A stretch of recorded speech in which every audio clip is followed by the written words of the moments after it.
आत्महत्या की समस्याओं के बारे में बातचीत कर रहा हूँ। और मेरे विचार से सबसे पहले ये जान लेना आवश्यक है कि आत्महत्या के विचार तो सभी में पाए जाते हैं। स्वस्थ लोगों में भी ऐसे विचार आते हैं, परंतु जैसा मैंने पहले भी कहा है कि हर व्यक्ति में ऐसी क्षमता होती है कि अपनी भावनाओं पर वो नियंत्रण रख सके। परंतु कुछ ऐसी परिस्थितियां होती हैं, कुछ ऐसे व्यक्तिगत लक्षण होते हैं और कुछ ऐसी समस्याएं होती हैं जिनके कारण मनुष्य अपना ये नियंत्रण काम में नहीं ला पाता।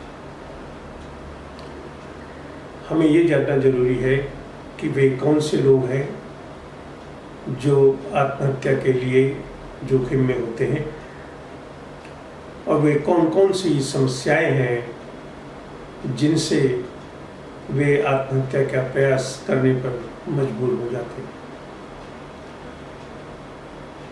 इसमें सबसे पहले हमें ये देखना चाहिए कि छात्र हो या नौजवान लड़का हो, उसका व्यक्तित्व क्या है, उसकी मानसिक क्षमता क्या है, उसकी मानसिक शक्ति क्या है और क्या उसमें कोई मानसिक कमजोरियां भी हैं। उदाहरण के लिए, क्या उसे याददाश्त में समस्या है, क्या उसी बुद्धि की प्रमाण में समस्या है, या काफी भावुक है, या अपनी समस्याओं की अभिव्यक्ति करने में लाचार है। ऐसा नहीं है कि हम इन बच्चों को जानते नहीं हैं। हर क्लास में, हर वर्ग में, हर गली मोहल्ले में ये जाने पहचाने लोग हैं जिनकी मनोवैज्ञानिक क्षमताओं और कमजोरियों को हम सभी जानते हैं, मगर हम ये नहीं जानते कि यही कमजोरियां क्या इतनी ज़्यादा हैं जो किसी मुश्किल घड़ी में, किसी समस्या में, किसी मानसिक दबाव में, किसी मानसिक बीमारी की उपस्थिति में ऐसी परिस्थिति उत्पन्न कर देंगी कि वो आत्महत्या का प्रयास कर लेगा।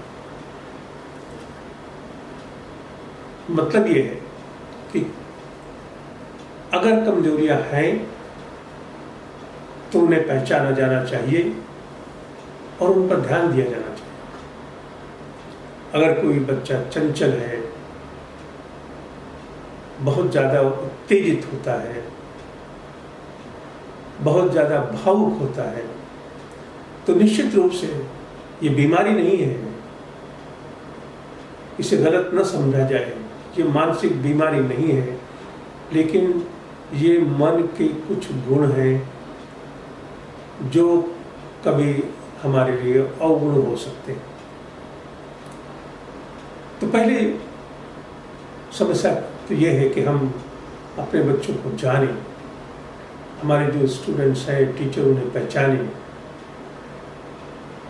और पहचानने के बाद चुप ना रहें, वे कहें, बोलें और संवाद करें। दूसरा तथ्य आता है कि ऐसे कौन से कारण हैं जो ऐसे घातक परिणाम के लिए उत्तरदायी हो सकते हैं। हमने दो भागों में बांट के देख सकते हैं। एक तो वे कारण जो अचानक होते हैं, जैसे घर में किसी की मृत्यु हो गई, कहीं किसी के घर में आग लग गई, आदमी विचलित हो गया, अपने आप को संभाल नहीं पाया, जिसको हम एक्यूट रिएक्शन कहते हैं। और दूसरा, जहाँ तनाव का स्तर धीरे धीरे बढ़ता रहता है और बना रहता है, जिससे उसके शरीर का पूरा सिस्टम तनाव में काम करने की आदत में पल रहा होता है।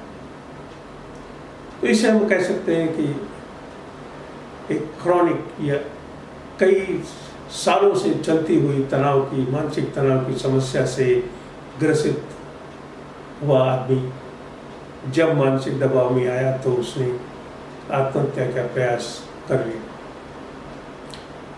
इन दोनों समस्याओं की विवेचना आवश्यक है। इनमें मुख्य होती है, क्या कोई मानसिक बीमारी है?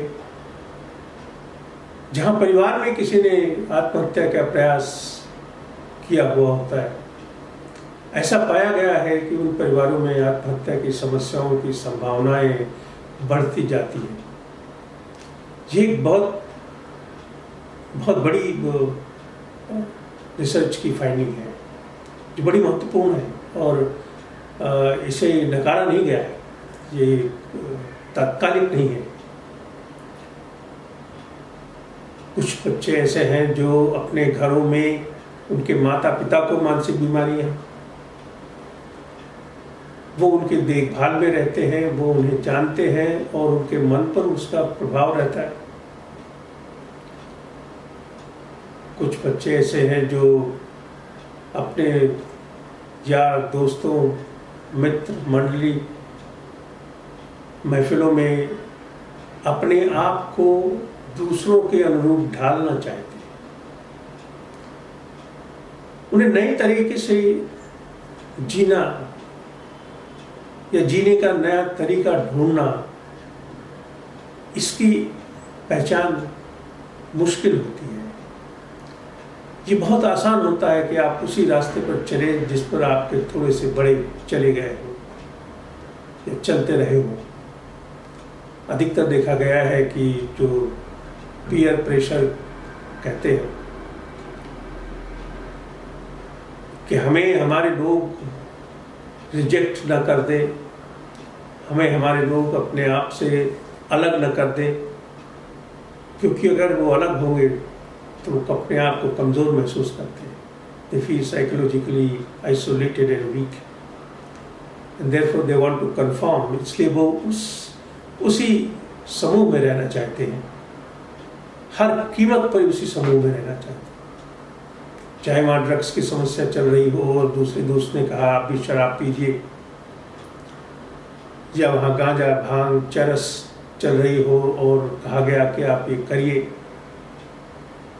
तो उस बालक में ये क्षमता नहीं उत्पन्न हो पाती है कि वह ना कह सके। ना कहने की क्षमता सबसे बड़ी ताकत है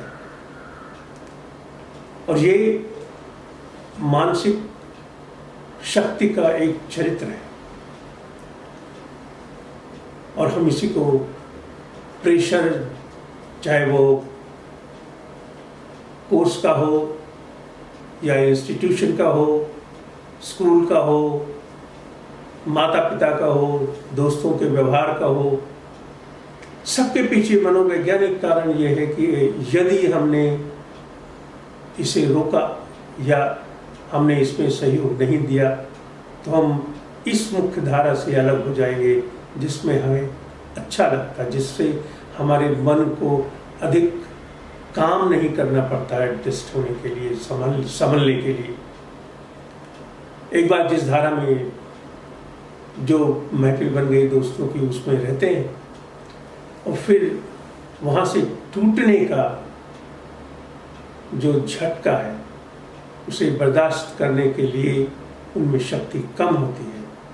इसलिए दोस्तों का या दोस्तों की महफिलों का, दोस्तों की आदतों का दबाव काम कर जाता है। यही समस्या एक दूसरे से स्पर्धा के मामले में भी है। स्पर्धा की कोई ऊंची रेखा नहीं है, विशाल है। कोई 99% पाता है तो भी उसे कम लगता है, कोई 98% पाता है तो उसे ये लगता है कि दूसरे को मुझसे अधिक क्यों मिला है, मार्क्स मुझे उतने क्यों नहीं मिले। प्रश्न यह है कि ये भावनाएं आती कहाँ से हैं? इन भावनाओं का जन्म बालक के विकास में, चरित्र के विकास में निहित है। जन्म के बाद का जो समय है जन्म के बाद से 1 साल, 1 साल से 3 साल, 3 साल से 5 साल, 5 से 7, 7 से 9, ये जो आयु है इसमें जो मनोवैज्ञानिक विकास की दशा है ये निश्चित करती है कि आपका व्यक्तित्व कैसा होगा, आपके स्वभाव में लचीलापन कितना होगा, आपकी याददाश्त की ताकत कितनी होगी, आप परिस्थितियों से लड़ने में कितने सक्षम होंगे या नहीं होंगे। परंतु ऐसा नहीं है कि अगर इस विकास में कोई कमी रह गई है तो वो परिस्थितियों से बिल्कुल सामना न कर पाए। और कई चीज़ें हैं, परिवार के सुख है, सुविधाएं हैं, लोगों का सामंजस्य है, सहयोग है, जहाँ जरूरत हो वहाँ मदद के लिए ले जाने की सुविधाओं का प्रभाव पड़ता है। इस तरह व्यक्तित्व की संरचना, बचपन का अनुभव, साथ में रहते हुए लोगों का प्रभाव,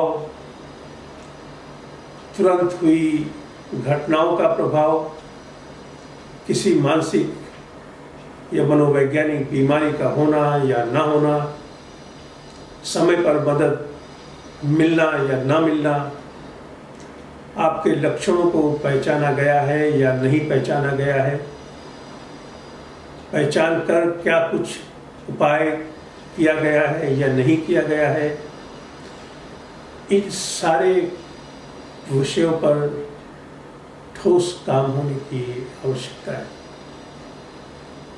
बच्चों में, छात्रों में, युवकों में आत्महत्या की समस्याओं को रोकने के लिए एक पूरे रचनात्मक कार्यक्रम की अत्यंत आवश्यकता है, जिसमें न केवल सुविधाएं प्रदान की जाए बल्कि ये देखा जाए कि वे कौन से लोग हैं जो इसके लिए अधिक जोखिम में हैं और क्या स्कूल में या कॉलेज में या यूनिवर्सिटी में उनके व्यक्तित्व के विकास के लिए कार्यक्रम उपलब्ध कराए जा सकते हैं।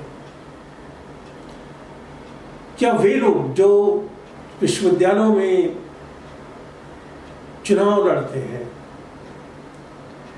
यूनियन बनाते हैं, क्या उन्हें भी इसकी फिक्र होनी चाहिए? क्या ये उनका दायित्व है कि हर कॉलेज में मानसिक विकास के संस्थान ना सही कम से कम कुछ न कुछ सुविधाएं उनके उन भाई बहनों के लिए अवश्य हों जो व्यक्तित्व में इतने सक्षम नहीं हैं जितने कि वे लोग हैं। एक बहुत बड़े रचनात्मक कार्यक्रम की आवश्यकता है, जन जन की भागीदारी की आवश्यकता है। हर शख्स का काम है कि वो कभी ये ना भूले कि ये खतरा है, धोखा है, किसी के भी साथ हो सकता है। जैसी परिस्थितियां बनेंगी आदमी वैसा व्यवहार करेगा। ये मन और शरीर की व्यवस्था का नियम है। अगर परिस्थितियां जटिल हैं तो वे हैं। दोषारोपण से या समस्या को ना पहचानने से या पहचानते हुए ना पहचानने से समस्या का समाधान नहीं होता। आज नहीं तो कल ये जन जन की समस्या बनेगी। छात्र खुद इसकी तरफ सोचे, क्योंकि ये उनके मन की बातें हैं। उन्हें उन मौकों को नहीं खोना चाहिए जब वे कोई संवाद कर सके, जब वो अध्यापक से मिल सके, वो कह सके कि मेरा मन नहीं लगता या मुझे उदासी लगती है। ये हिम्मत हम अपने बच्चों को कब दे पाएंगे और उनसे किस परिवर्तन की हम आशा कब कर पाएंगे? ये देखना है, लेकिन उद्देश्य तो यह है कि हर गली मोहल्ले में, हर परिवार में ये बात हो कि मानसिक तनाव सामाजिक व्यवस्था का अंग बन गया है, हमारे जीवन में छा गया है और इसके अंधेरे के तले हमारा उत्थान संभव नहीं है।